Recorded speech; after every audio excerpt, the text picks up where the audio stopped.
حیدرآباد میں بچوں کی اسمگلنگ نیٹ ورک پر گجرات پولیس کا بڑا آپریشن، 25 بچوں کی فروخت کا انکشاف۔ کمسن بچوں کی غیر قانونی اسمگلنگ کے ایک سنگین معاملے میں گجرات پولیس نے حیدرآباد کے مختلف ہسپتالز میں ایک ہی وقت دھاوے کیے۔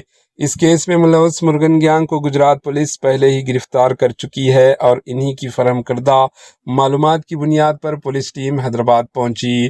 مرگن گینگ کو یہاں کن افراد کی پشت پناہی حاصل تھی، اس سلسلے میں تفتیش جاری ہے۔ کوکٹ پلی، بنجارہ ہلز اور سکندرآباد کے چند فرٹیلیٹی سینٹروں میں ایک ہی وقت جانچ کی گئی، جہاں سے کچھ اہم معلومات حاصل ہونے کی اطلاع ہے۔ پولیس کے مطابق گزشتہ سال ضلع عادل آباد کے ایک اینٹ کی بھٹی میں مزدوروں کے طور پر کام کرتے ہوئے مرگن بچوں کو غیر قانونی طور پر دیگر ریاستوں میں بیچا کرتا تھا۔ اس سلسلے میں وہ گرفتار بھی ہوا، تاہم 3 ماہ بعد وہ رہا ہو گیا۔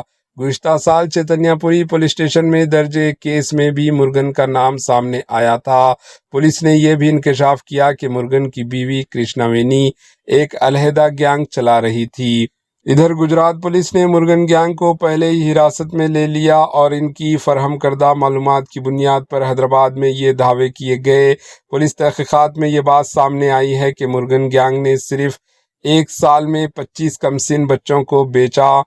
پولیس کے مطابق ملزم بھارت بھر میں بچوں کی اسمگلنگ کا ایک منظم نیٹ ورک قائم کر رکھا تھا۔ Bureau report, AHN news.